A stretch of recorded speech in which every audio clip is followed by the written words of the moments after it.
नमस्कार, search story में आपका स्वागत है। मैं हूं संजना। आइए नजर डालते हैं आज की कुछ खास खबरों पर।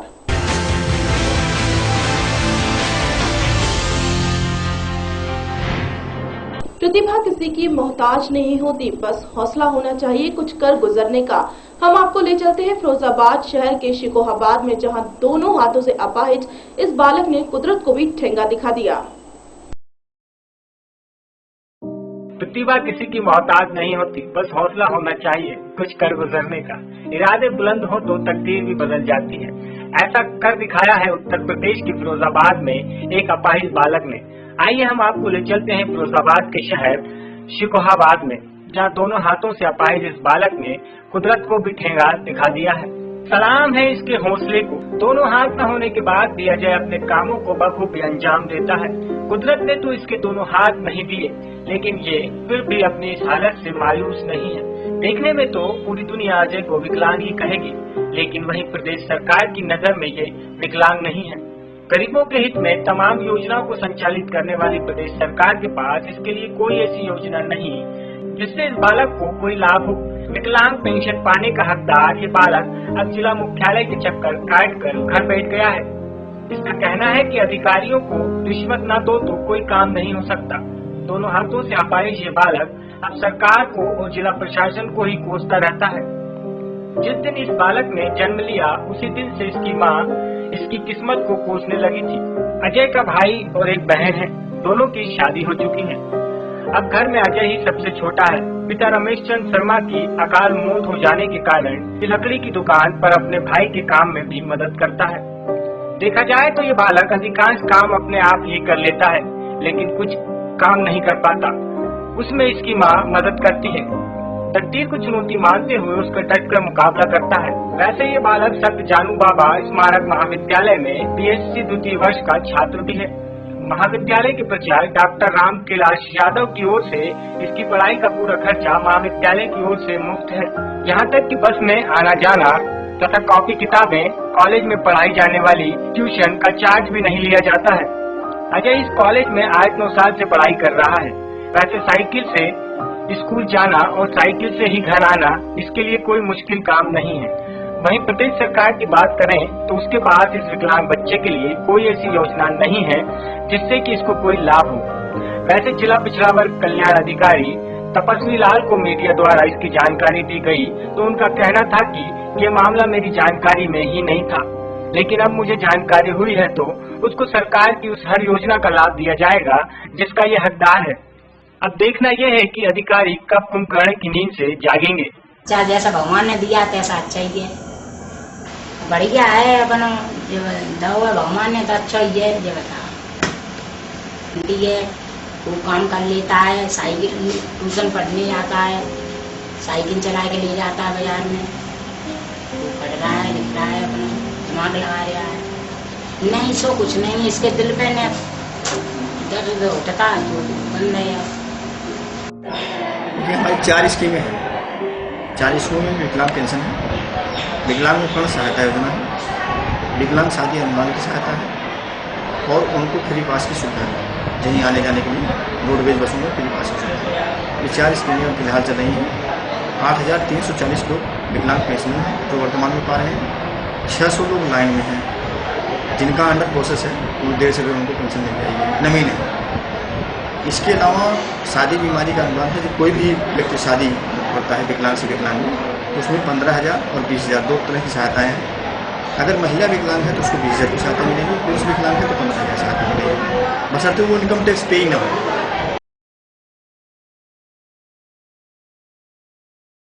करनाल सीएम सिटी होने के बावजूद करनाल में निजी स्कूल की मनमानी रुकने का नाम नहीं ले रही है। वहीं सबसे खास बात यह कि हरियाणा सरकार और सर्वोच्च न्यायालय के आदेशों की भी परवाह किए बिना यह स्कूल अपनी मनमानी पर उतारू है। करनाल में सीएम सिटी होने के बावजूद करनाल में निजी स्कूलों की मनमानी रुकने का नाम नहीं ले रही है। वहीं सबसे खास बात यह है कि हरियाणा सरकार और सर्वोच्च न्यायालय के आदेशों की भी परवाह किए बिना यह स्कूल अपनी मनमानी पर उतारू है।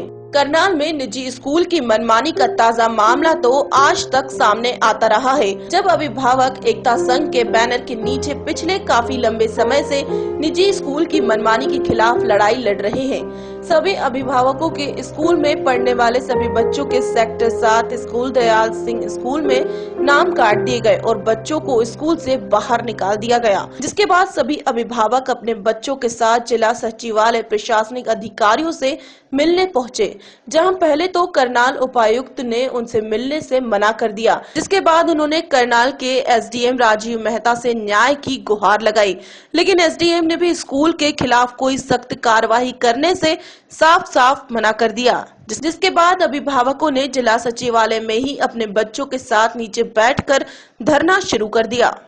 सुबह से हमको नीचे बिठाया हुआ था और हम जब ऊपर गए हमको एक मैम ने इकट्ठा कर लिया और हमको एक नीचे क्लास में बिठा लिया। बाद में दूसरी मैम आके कहती कि चलो बस में चलो। बाद में हमको बस में जब हम सारे बैठ के तो हमको वो घर छोड़ गए और कहते तुम्हारे मम्मी पापा ने फीस नहीं भरी, तुम्हें तो पता होगा इसलिए घर जा रहे हैं हम।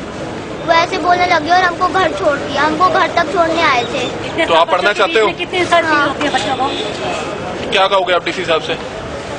हमें स्कूल भेजा जाए, हमने पढ़ना है। हमारे बच्चों के स्कूल दयाल सिंह स्कूल से नाम काट के उन्हें बच्चों को घर भेज दिया गया। क्यों? इलीगल फीस नहीं दी हमने, इसलिए। कितने बच्चे हैं? घर पहुँचे हैं अभी तक? हाँ जी, घर पहुँचे हैं बच्चे? हाँ जी, ये अभी आए हैं बच्चे घर से। तो प्रशासन से कोई आश्वासन मिला? प्रशासन ने हाथ खड़े कर दिए कि हमारे बस में कुछ नहीं है, हम नीना राय के खिलाफ कुछ नहीं कर सकते। उनका कहना ये है तो आप क्या करेंगे? डीजीपी की वाइफ है, इसलिए हम उसके आगे कुछ नहीं कर सकते। तो आप क्या करेंगे? आप क्या करेंगे? क्या स्कूल के बाहर यहाँ तो स्कूल को ताला लगवाओ, यहाँ तो डीसी अपनी कुर्सी छोड़ने को राजी नहीं। क्या प्रधानमंत्री नहीं, प्रधानमंत्री बेटी बचाओ बेटी पढ़ाओ का नारा देते हैं, बेटियों हमारी बेटियों को घर से स्कूल से बाहर निकाल दिया, सड़क पर खड़ा कर दिया। Shame on CM city. आज माननीय उपायुक्त महोदय से हम मिलने आए थे, उन्होंने हमें मिलने का समय नहीं दिया और एसडीएम साहब से हमारी बातचीत हुई है। एसडीएम साहब ने कहा है कि हम डिविजनल कमिश्नर के ऑर्डर के अगेंस्ट नहीं जा सकते, उसके अगेंस्ट हमने अपील डाली है एफसी सर को, टीसी गुप्ता जी को पंचकुला में। और दूसरा उन्होंने हमें दोबारा कहा है कि आप डिविजनल कमिश्नर साहब से एक बार मिले। हमारे बच्चों के आज दयाल सिंह स्कूल सेक्टर 7 ने बिना इंटीमेट किए हमारे से बातचीत हुई थी जीएम गुलाटी सर की कि हम बच्चों के नाम नहीं काटेंगे। हमारे बच्चों के नाम काट दिए गए, ना हमें सूचना दी गई। अभी तक जो यहाँ अभिभावक सभी आए हुए हैं इनको बताया भी नहीं गया, इनके बच्चे अभी तक इनको मिले नहीं है। प्रशासन ने आश्वासन दिया है कि पुलिस और स्कूल की 2 टीचरें आपके बच्चों को आपके घर छोड़ गए हैं, जिनमें से 2-3 पेरेंट्स ऐसे हैं जिनको अभी तक अपने बच्चे नहीं मिले हैं। तो नाम काटे क्यों हैं? नाम उन्होंने इस वजह से काटे हैं कि जो इलीगल अमान्य मदों में फीस मांग रहा है स्कूल, जैसे कि annual charge, smart class, computer fees, development fees, capitation fees के नाम पे वो हमारे से करनाल शहर से, जो एक छोटा सा सीएम सिटी है जहां से 1 अप्रैल से लेकर 15 अप्रैल तक 100 करोड़ रुपए ये सभी निजी स्कूल लूट के ले जाते हैं, जिनके पास ये पैसे लेने का कोई अधिकार नहीं है। उसके सारे प्रमाण हमने टीसी गुप्ता जी को स्पोर्टिंग लेटर के साथ अपनी अपील के साथ भेज दिए हैं। अब हम प्रशासन से ये मांग करते हैं और अपने सीएम साहब से ये मांग करते हैं कि इस काम को जरूरी समझ के सबसे पहले इसको काम को करवाया जाए, अन्यथा हम करनाल के अभिभावक जहां बेटी पढ़ाओ बेटी बचाओ का नारा दिया गया, हम अपने बच्चों को स्कूल नहीं भेजेंगे। फिर बाल श्रम जो विभाग है वो सिर्फ हमारे बच्चों को ढाबों और स्कूल के लोगों के घरों में काम करता पाएगा। करनाल में स्थित हरियाणा का एकमात्र नारी निकेतन संस्थान एक बार फिर सुर्खियों में है।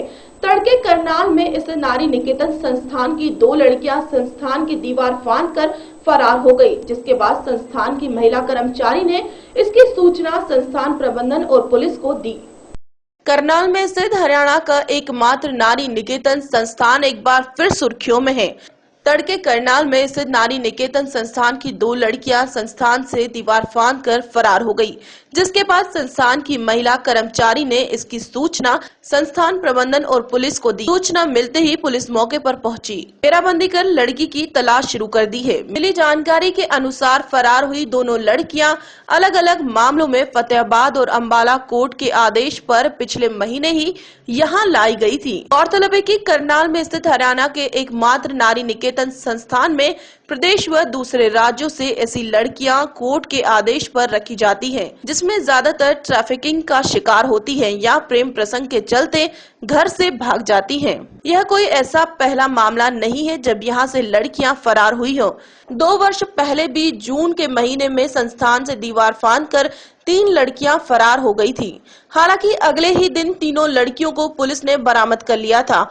वहीं फरार हुई 3 लड़कियों में से 2 लड़कियों ने संस्थान के अंदर ही फांसी लगाकर आत्महत्या कर ली थी। प्रशासन ने उस समय भी मजिस्ट्रेट जांच के आदेश दिए थे और कहा था कि दोषी कर्मचारियों और अधिकारियों के खिलाफ कार्रवाई की जाएगी, लेकिन आज तक उस मामले में भी कुछ ऐसा नहीं हुआ और अब एक बार फिर से उसी संस्थान से 2 लड़कियों का फरार होना नारी निकेतन संस्थान की सुरक्षा पर कई सवाल खड़े करता है। करनाल का नारी निकेतन संस्थान एक बार फिर विवादों के घेरे में है। अपनी क्षमता से दुगनी लड़कियों को यहाँ पर रखा जाता है।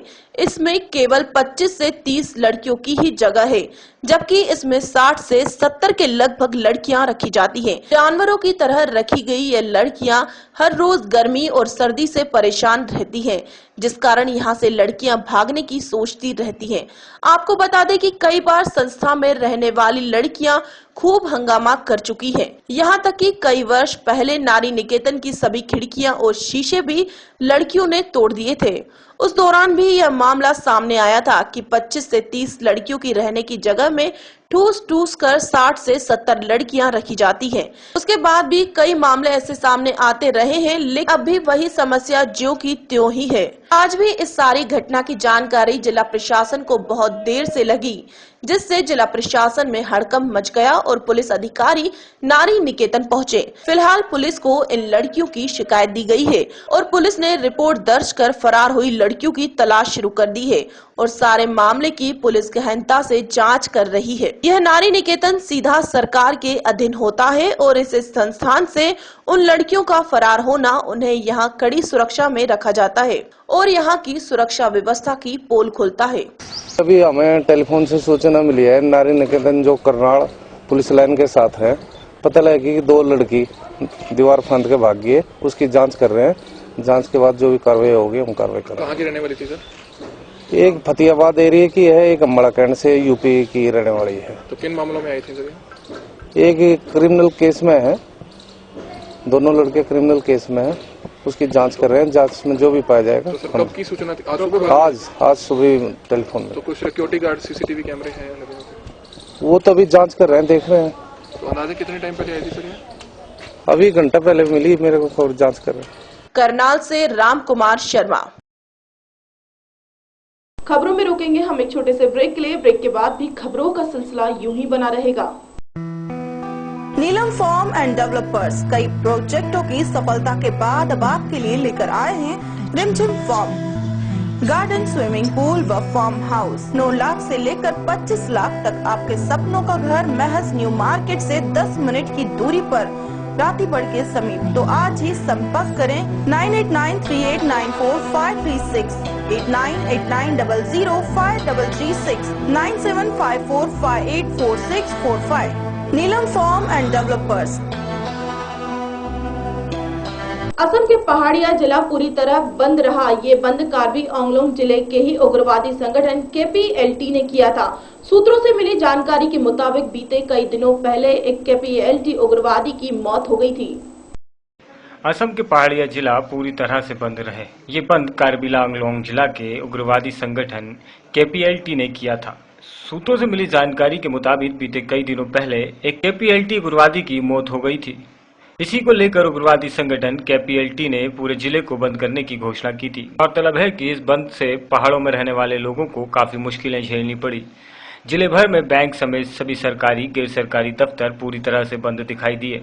मेडिकल सेवा पर भी इसका खासा प्रभाव देखने को मिला। इस बंद से कार्बी आंगलोंग जिले के उपायुक्तों पर इस बंद का असर पड़ा है।